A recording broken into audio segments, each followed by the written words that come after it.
Halo, Assalamualaikum warahmatullahi wabarakatuh. Berjumpa lagi ya rekan-rekan mahasiswa yang saya banggakan di mata kuliah pengantar manajemen. Nah, pada pertemuan kali ini kita sudah masuk ke bab 11 yaitu tentang materinya motivasi. Nah, seperti yang sudah kita bahas kemarin dari mulai materi 1 hingga materi 10 kita sudah bahas tentang yang namanya pengertian manajemen, juga beberapa prosesnya. Mulai dari planning, organizing, actuating, and controlling. Dan semuanya itu bisa berjalan secara efektif dan efisien jika didukung oleh faktor internal organisasi, mulai dari tiap personnya ataupun lingkungannya. Nah, salah satu faktor yang mendukung atau bisa memaksimalkan peranan manajemen adalah motivasi. Nah, seperti apa materinya? Kita bahas pada slide berikutnya. Nah, di sini pokok bahasannya adalah Anda diharapkan mampu menjelaskan definisi, konsep, dan pentingnya motivasi dalam organisasi. Juga ada model-modelnya. Nah, bahan rujukannya sama seperti yang sudah kemarin kita bahas ya, ada Harold, Hani Handoko, Stephen Robin, dan juga Griffin. Nah, materinya nanti kita belajar tentang pengertian, definisi, dimensi, dan juga teori motivasi. Nah, kenapa kita perlu belajar tentang motivasi? Ya, karena salah satu tantangan yang dihadapi oleh seorang pimpinan atau leader dalam organisasi, baik itu organisasi laba maupun nirlaba, maupun itu organisasi pemerintah atau organisasi swasta, adalah adanya masalah ya untuk menggerakkan para bawahan. Nah, agar mereka mau dan bersedia mengerahkan kemampuan terbaik untuk kepentingan organisasi itu sendiri. Seperti yang sudah sering kali terjadi, kalau kalian mahasiswa kerja kelompok, biasanya salah satu atau banyak ya, itu tidak semuanya mau mengerjakan tugasnya. Ada satu atau dua orang yang dominan ya, atau menguasai atau akan mengerjakan seluruh tugas-tugasnya. Nah, dengan motivasi diharapkan seluruh anggota itu mau bekerja dan mengeluarkan kemampuan terbaiknya. Itu pentingnya motivasi. Oke, kita ke slide berikutnya. Nah, di sini ada beberapa definisi dari motivasi itu sendiri ya. Secara taksonomi ya atau bahasa itu berasal dari kata movere atau bergerak. Kemudian menurut Ensiklopedia Manajemen, Ekonomi dan Bisnis pada tahun 93 ya, ini bisa dilihat di halaman 432 sampai 433. Motivasi adalah proses pengembangan dan pengarahan perilaku atau kelompok untuk menghasilkan output yang diharapkan sesuai dengan sasaran atau tujuan yang ingin dicapai organisasi. Berarti intinya ini, supaya mencapai output yang diharapkan. Karena kadang ya, meskipun sudah dikerjakan, tapi outputnya tidak selalu seperti yang kita harapkan. Nah, itu ada banyak faktor ya yang mempengaruhi, sehingga untuk menanggulangi kemungkinan tidak tercapainya tujuan, harus memiliki motivasi yang kuat. Begitu. Oke, next. Di sini menurut Sianigan ya, pada tahun 1986, ini sudah lama sekali, tapi sampai sekarang motivasi masih dipakai sih, ini pengertian menurut Sianigan.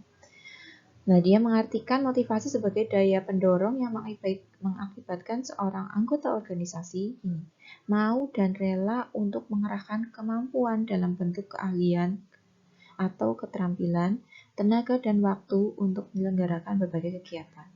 Intinya ini, saat orang bekerja secara sukarela, secara dengan hati ya, mengerjakan sesuatu dengan hati, dengan perasaan yang mendalam, pasti dia hasilnya akan baik gitu, dibanding dengan orang yang bekerja cuma setengah hati gitu.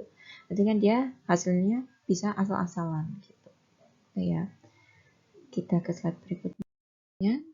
Nah, motivasi di sini memiliki 3 dimensi ya, atau komponen yang saling berkaitan erat, yaitu yang satu adalah kebutuhan, kedua adalah dorongan, dan yang ketiga tujuan.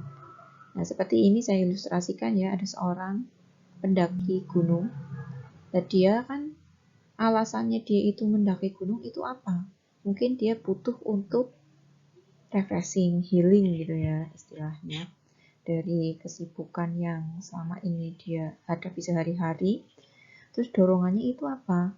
Dorongannya mungkin dia memang hobinya olahraga ekstrim gitu. Tidak hanya olahraga biasa tapi ada olahraga ekstrim. Nah, ini tujuannya. Tujuannya ya dia mencapai kepuasan batin melihat puncak gunung yang tinggi seperti itu. Itu contoh saja. Banyak contoh-contoh yang lainnya. Nah, ini jika dijelaskan secara rinci ya, satu persatu itu tadi menurut ilustrasi. Kalau kebutuhan itu bisa diartikan sebagai kebutuhan individu. Jadi motivasi ini asalnya harus dari masing-masing individu ya. Memang ada motivasi kelompok, tapi kalau kelompoknya termotivasi dan salah satu individunya tidak, ya tidak akan solid. Sehingga harus tumbuh dari dalam individu. Apabila individu tersebut merasa ada kurang dalam dirinya, ada ketidakseimbangan antara apa yang dimiliki dan apa yang menurut individu tersebut harus dimiliki. Intinya ada kebutuhannya, apa yang kita tidak miliki, gitu. Apa yang kosong dalam diri kita, itu yang disebut sebagai kebutuhan.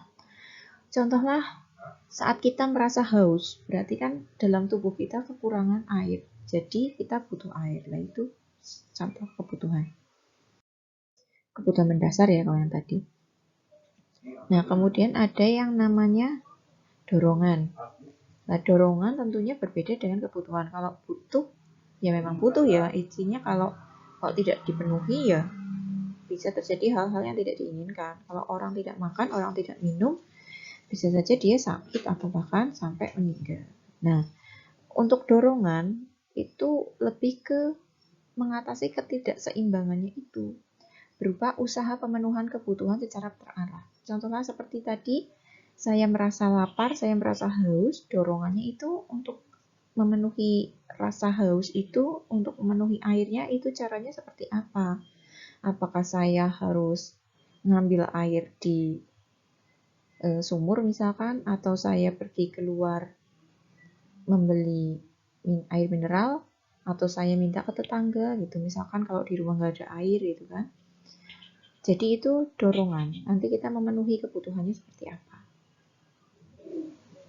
Nah, dorongan biasanya berorientasi pada tindakan tertentu yang secara sadar dilakukan oleh seseorang atau individu, dan inilah inti dari motivasi. Jadi berangkat dari sebuah kebutuhan, kemudian ada dorongan, itulah motivasi. Nah, misalkan saat saya haus di rumah tidak ada air, atau mungkin kualitas air di sumur saya jelek, saya itu ada dorongan untuk mendapatkan air bersih. Nah, saya jadinya termotivasi. Saya termotivasi untuk mencari air bersih di tempat atau dari sumber-sumber yang baik. Kemudian, nah ini tujuan. Tujuannya apa? Komponen ketiga dari motivasi adalah tujuan. Jelas ya, kita kalau bicara tentang manajemen pasti ada satu poin penting, yaitu adanya tujuan. Kita setiap hari pasti memiliki tujuan. Contohlah, hari ini kalian bangun tidur, ada mata kuliah pengantar manajemen. Otomatis kalian sudah memiliki satu tujuan untuk ikut kuliah. Nah, itu. Mencapai tujuan berarti mengembangkan keseimbangan dalam diri seseorang atau individu itu tersebut. Nah, ini Bu. Diilustrasikannya ada berbagai cara. Ada orang lagi balapan, tapi bebas ya, mau dia balapan, bukan balapan kuda ya, tapi bebas. Yang penting adalah tujuannya mencapai finish yang paling cepat. Ada yang naik kuda, ada yang naik onta, dan lain sebagainya, dan ada yang dia bahkan naik gajah. Nah, itu pencapaian tujuannya. Menggunakan, kalau mungkin di sini di baratnya dia motivasinya sangat besar ya, jadi bisa dilambangkan sebagai seorang gajah. Mengeluarkan 100% effortnya, tuh tenaga, pikiran, dan usahanya. Di sini. Otomatis dia kalau sudah naik gajah bisa sampai lebih cepat mengalahkan lawan-lawan lainnya. Seperti itu. Nah, di sini ada pandangan awal dari motivasi. Ada model tradisional, model hubungan manusia, dan model sumber daya manusia. Model tradisional intinya seperti take and give ya, memotivasi dengan upah. Jadi dianggapnya orang itu akan termotivasi atau motivasinya itu tinggi jika ada upahnya. Semakin banyak upah, dia akan semakin termotivasi. Kalau upahnya sedikit ya jelas motivasinya menurun. Seperti itu. Tapi pandangan tradisional itu disanggah oleh model hubungan manusia, interpersonal ya, adalah dengan memberikan kebutuhan sosial serta cara membuat karyawan merasa bermanfaat dan penting. Nah ini dianggap bermanfaat dan penting. Jadi pandangannya mulai berubah ya, tidak hanya dari upah atau materi. Nah, saat Anda mungkin bekerja atau mungkin kerja kelompok dapat upahnya adalah nilai. Nilainya bagus, tapi teman-teman Anda menyepelekan Anda atau menyuruh-nyuruh gitu kan, nyuruh-nyuruh doang nggak bantuin. Nah, itu kan Anda dianggap tidak penting ya, merasa tidak penting atau tidak bermanfaat. Mending nilainya ya tidak begitu tinggi, tapi teman-temannya solid, mau saling membantu. Begitupun di pekerjaan. Mungkin upahnya sedikit, tapi yang penting lingkungan kerjanya atau bosnya baik daripada yang upahnya banyak, tapi bosnya suka marah-marah. Kemudian ada model sumber daya manusia. Jadi ini ada partisipasi ya. Di atasnya ini, kalau ini kan tadi cuma diberi penghargaan selain upah ya, ada pujian dan lain sebagainya. Kalau ini adanya partisipasi, lebih bagus lagi lah. Saat bawahan atau karyawan itu diajak mengambil keputusan atau membuat suatu perancangan, membuat proyek gitu misalkan, ide-ide mereka dipakai dan ternyata sukses, itu lebih berharga, lebih diakui daripada cuma sekadar upah dan penghargaan mungkin yang sekadar lisan semata. Nah, gini. Bagaimana cara kita memotivasi diri? Never ever ever give up. Jangan pernah menyerah. Nah, seperti yang tadi sudah saya jelaskan ya. Yang namanya motivasi kita itu harus kuat. Yang pertama adalah kita harus punya tujuan dan juga punya dorongan yang kuat. Seperti itu untuk kedepannya yang lebih baik. Ini di sini sangat memerlukan kalau di organisasi adalah peranan seorang leader atau leader kepemimpinan yang baik. Karena apa? Dari seorang leader itu dia bisa mempengaruhi atau membimbing karyawannya dengan motivasi-motivasi yang baik. Contohlah kalau di Indonesia itu ada tokoh Pak Bung Karno ya, proklamator RI. Nah, beliau kan seorang motivator yang baik, dengan orasi-orasinya yang luar biasa bisa membakar semangat para pemuda Indonesia sehingga bisa Indonesia sampai merdeka. Baik. Nah, kemudian ada teori motivasi oleh beberapa ahli. Di sini ada Maslow, Alderfer, McKellan, dan Hesberg. Maslow tidak asing ya dengan hierarki Maslow-nya. Jadi kalau hierarki Maslow itu nanti dibahas di slide berikutnya. Kita bahas tentang di sini McKellan dulu ya. McKellan itu mengatakan kalau seseorang termotivasi itu karena ada need of affiliation, achievement, and power. Berarti ada kebutuhan akan afiliasi ya, atau kekuatan, jaringan yang luas, yang kuat. Terus hubungan dekat dengan orang lain, achievement, pencapaian, dan juga ini tadi, power, kekuatan, pencapaian, dan juga afiliasi. Kemudian ada Hesberg, di sini yang dengan teorinya ada Higgin dan motivator. Higgin atau kebutuhan mendasar seperti gaji, upah, dan lain sebagainya, itulah yang memotivasi seseorang. Kemudian di sini ada teorinya Hesberg juga, Aldefer, dia seseorang itu membutuhkan namanya eksistensi atau keberadaannya diakui. Relateness artinya keterkaitan ya, punya relate, punya rekan gitu maksudnya. Terus juga ada grow, pertumbuhan. Kemudian di sini ada yang namanya hierarki Maslow. Hierarki Maslow itu terbagi menjadi 5. Ini ada piramidanya ya. Yang pertama, orang itu kebutuhannya adalah psikologikal ya. Bukan psikologi sih. kebutuhan biologis lebih seperti itu. Di situ ada kebutuhan tentang bernafas, makanan.